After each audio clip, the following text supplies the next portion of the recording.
कितना ध्यान रखते हैं शरीर का। वाणी को अपवित्र करते हैं, आँख को अपवित्र करते हैं, कानों से चुगली सुनते हैं। अच्छा एक बात बताओ, कितने रस होते हैं? आपने थोड़े लोग पढ़े लिखे हैं, ज्यादा नहीं पढ़ा। कितने रस होते हैं? हिंदी साहित्य पढ़ा है? हिंदी साहित्य पढ़ा है? एक रस होते हैं, रस होते हैं, अलंकार होते हैं। तो रस कितने होते हैं? एक रस होता है निंदा रस। कौन सा रस होता है? निंदा। अरे माताएं है ना, माताएं पहले माताएं कुछ इनका ज्यादा प्रिय है निंदा रस। आनंद आता है निंदा में। अभी अभी हम अच्छी बात कर रहे हैं तो तुमको कैसा लग रहा? कब पीछा छूटा रहे ना, अपनी बात जोड़ दी। अरे कोई नहीं कहते पता लगा है वहां तो लोग था, उसकी लोग ने ना कर दिया, उसकी बहू ने कर दिया। तुम अच्छा तुझे तो पता ही ना, 2 साल पहले पता मैं तो मगर तो किसी को पता ही है नया बात। बस अगर किसी को बतानी हो यूँ कहते हैं पता ही है ना, अपने मान लो काम हो गया। वो अभी नहीं कहेगी तो बड़ा मजा आता है निंदा रस में। जबकि निंदा हमारे कानों को खा जाती है। फरेब सुन रहे हैं, जब आप चुगली करते हैं तो आपकी आत्मा आपकी वाणी में होती है, जिसको सरस्वती कहते हैं। अगर किसी को कोई गाली दे तो सरस्वती कहेंगे कि सरस्वती इसके मुख से सरस्वती टपक रही, कहते हैं कोई।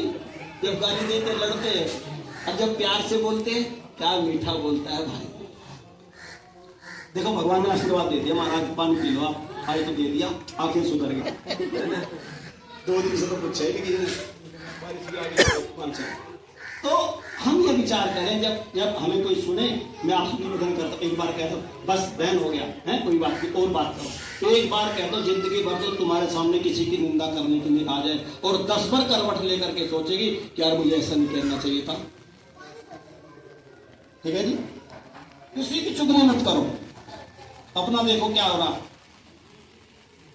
ये जब आप ऐसा करना शुरू करोगे तो आपकी आत्मा में बल पड़ जाएगा।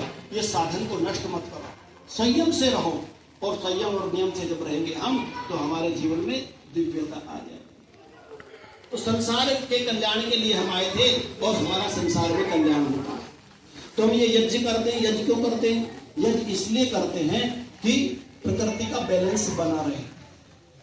ये भी प्रकृति है, ये आत्मा की प्रकृति है शरीर, और ये परमात्मा की प्रकृति है ब्रह्मांड। ये परमात्मा के द्वारा संचालित है और ये आत्मा के द्वारा चेतनित है। ये पिंड है और ये ब्रह्मांड है, ब्रह्मांड से पिंड बना परमाणुओं को लेकर के, और आत्मा ने इसको संचालित कर दिया। तो आत्मा की उन्नति के लिए शरीर मिला है, इसीलिए विचार पूर्वक काम करें। बहुत सी बातें मैं यज्ञ की बात करके आपको विज्ञान की अपनी वाणी को विराम दे देता हूं। हम यज्ञ क्यों करें? यज्ञ इसलिए करें कि भगवान ने जब सारी प्रकृति बनाई और सूरज बनाया, और सूरज क्या है भाई, मैं बहुत मोटी भाषा में समझा, आपका पौधा, और आपसे क्या निकलती है? कार्बन निकलता है। और कार्बन लाभदायक होता है कि नुकसान करता है? नुकसान करता है। तो इसीलिए परमात्मा ने एक लेयर का निर्माण किया जिसको ओजोन कहते हैं। सूर्य से आने वाली अल्ट्रावायलेट किरणें हैं, वैष्णवी किरणें हैं, अच्छी किरणें हैं, घातक किरणें हैं। उन घातक किरणों को अपने में अवशोषित कर रखा है कौन? ओजोन। जब जब पृथ्वी पर बढ़ता है प्रदूषण तो ओजोन नष्ट होता है।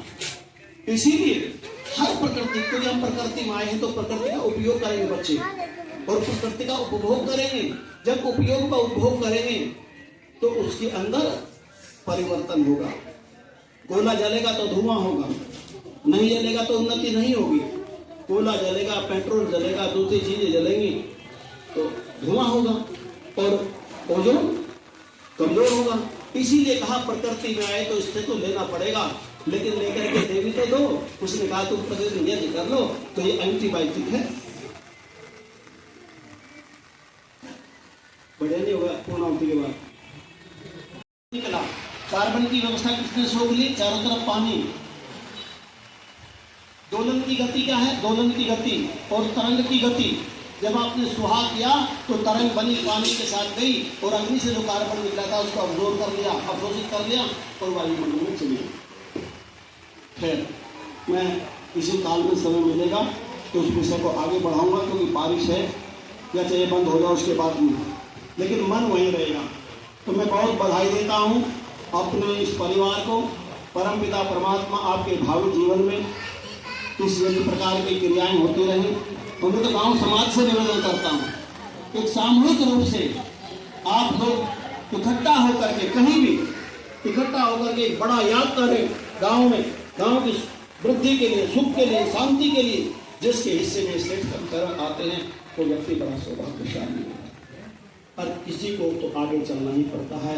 इन्हीं शब्दों के साथ किसी काल में समय मिलेगा तो मैं चर्चा करूंगा कि इस यज्ञ में आम की लकड़ी ही क्यों, पीपल की क्यों, बेल की क्यों, नीम की क्यों नहीं, ये ऋषियों ने अनुसंधान करके हमको दिया, क्यों दिया, ये किसी काल में चर्चा कर लेंगे। बस केवल अब इतना। अब गात्राण शुद्धंती, जल से नहाने से क्या होता है, शरीर पवित्र होता है। अद्भुत गात्राण शुद्धंती मन सत्य न शुद्धति। यदि आप सत्य नहीं बोलते तो आपका मन सत्य नहीं, आप उसको भी झूठ बोल रहे हैं, क्योंकि मन की दवाई, मन को साफ करने का साधन यदि कोई है तो वो सत्य है। मन सत्य न शुद्धति, विद्या तपोभ्याम भूतात्मा। विद्या और तप के द्वारा आत्मा पवित्र होता है। बुद्धि जाने न शुद्धति, और बुद्धि ज्ञान के द्वारा पवित्र होती है।